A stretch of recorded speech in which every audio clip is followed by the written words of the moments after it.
Yo, aujourd'hui c'est la partie 2 de la fabrication du pont moto. Je sais, j'ai mis un peu de temps, mais au moins la vidéo est sortie. Je crois que je vais mettre même deux comme moite, ça fait un large. Mais après ça sera trop large. Donc je crois qu'on va même la recouper. Moi dans ma tête j'avais ça l'idée.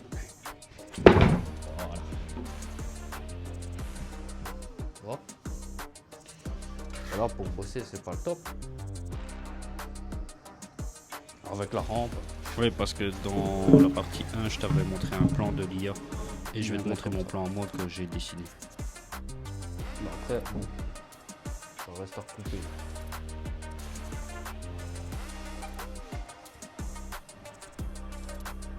Ouais, nickel. Et voilà le plan que j'ai dessiné moi-même. Pas énormément de place. Tu traces.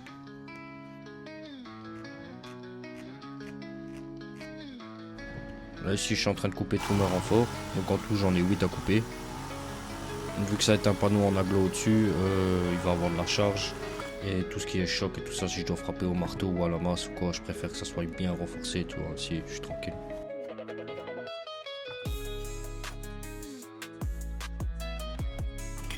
Si tu aimes ce type de vidéo, mets-moi en commentaire si ça t'a plu et reste jusqu'à la fin, on va faire un calcul global de combien ça m'a coûté exactement.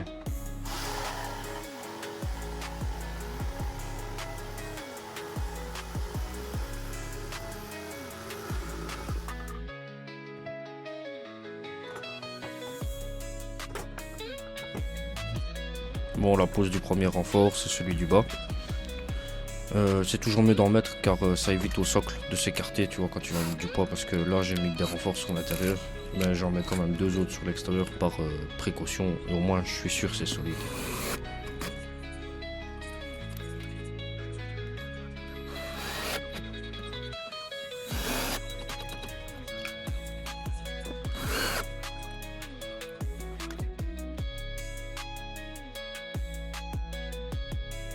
Ici aussi je mets des renforts latéraux parce que j'ai au moins 20 cm de porte-à-flot, tu vois, donc c'est toujours mieux de mettre un renfort sur les bords, parce que si on s'appuie ou quoi, tu vois. Ça me permet aussi que si je veux mettre un étau, j'ai un étau portatif, tu vois, je peux le fixer sur le coin et frapper assez fort sans que le coin, le morceau de la table on va dire, ou quoi que ce soit, parte en miettes, quoi, tu vois, parce que c'est de l'aglo, ça casse très vite l'aglo. D'ailleurs j'ai vu que sur ma précédente vidéo j'ai fait un peu plus de vues que ma première. Tout d'abord je voulais vous dire merci d'avoir regardé la vidéo. Bon, j'ai pas beaucoup de likes mais c'est les débuts, c'est déjà très bien comme ça. Merci beaucoup.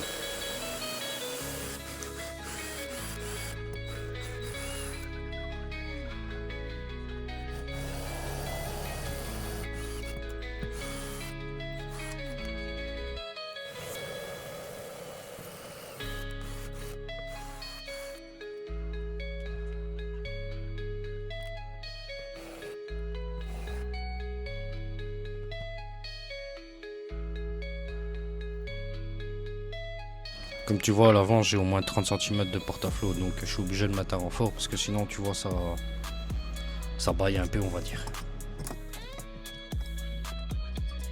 Ah ouais, l'outil que j'utilise là ça s'appelle un serre-joint, c'est super utile quand t'as que deux mains et que t'es tout seul, franchement c'est utile.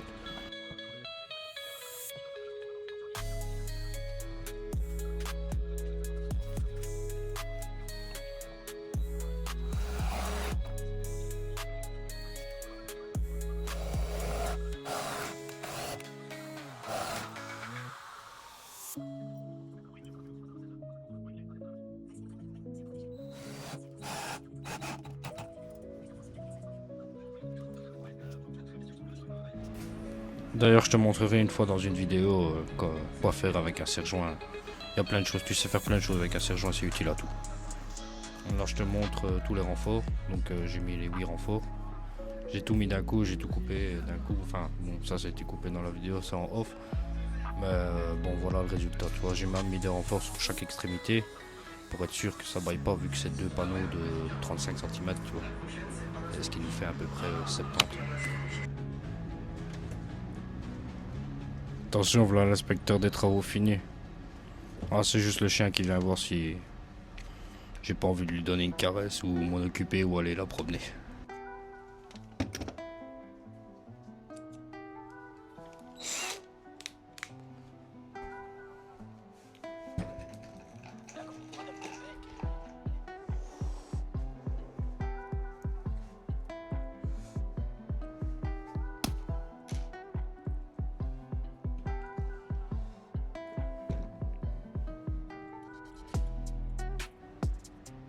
Là, elle se dit, bon, il n'y a rien à manger.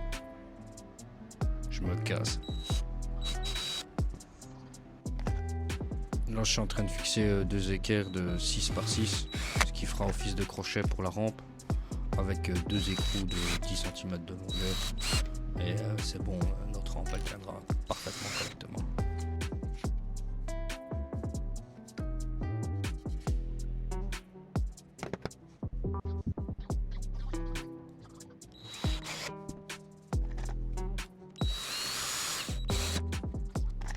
Après les deux équerres, comme tu vois là, je vais les replier un peu pour qu'elles viennent bien épouser le panneau à plat et procéder à faire mes deux trous dedans dans le panneau, et comme ça mes deux écrous iront nickel dedans.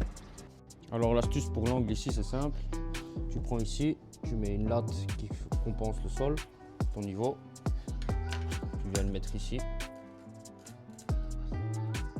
plus ou moins. Moi j'avais déjà fait un trait de l'autre côté, mais c'est pour te montrer à peu près. Pour toi savoir à peu près ta pente que tu veux. Et ici tu vois la roue, elle vient pas taper. Elle vient pas taper direct. Tu vois. Ici, c'est comme tout ça.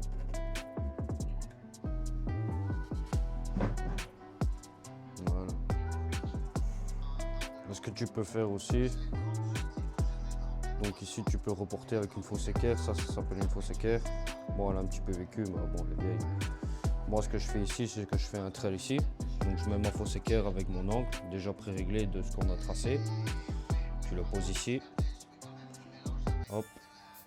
Voilà. Tu vérifies bien si c'est ton angle. Après, ici, tu as un angle droit. Tu as un plat ici. Donc, ce que tu fais, tu le traces. Une fois que tu l'as tracé, c'est pour le reporter là-bas. Tu prends ton mètre. 24,5. Tu prends 24,5 ici. Hop, tu retraces, tu viens poser ton équerre, ta fausse équerre, tu mets le cul de ton équerre ici au trait, et de là, tu vois, t'as ton faux angle. D'ailleurs, on était mauvais sur celui du niveau qu'on a fait.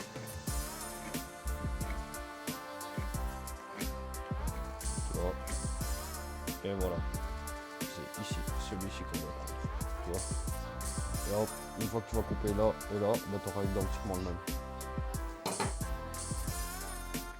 Bon, j'ai perdu les rushs de la découpe de la rampe, donc tu la verras terminée. Pour le calcul de revient de tout ce qui ça m'est revenu, j'en ai pour deux boulons de M10 en 13 mm, 1,20€ pièce, qui nous fait 2,40€, une boîte de vis à 3,20€, et deux équerres en gallois de 6 par 6. En tout, les trois pièces, ça m'est revenu à 1,79€.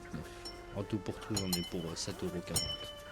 Ça va, pour moins de 10 balles, on est rentré dans le défi. Bon, on va pouvoir commencer les choses sérieuses. Si cette vidéo t'a plu, n'hésite pas à te liker, t'abonner et activer la cloche de notification. À la prochaine.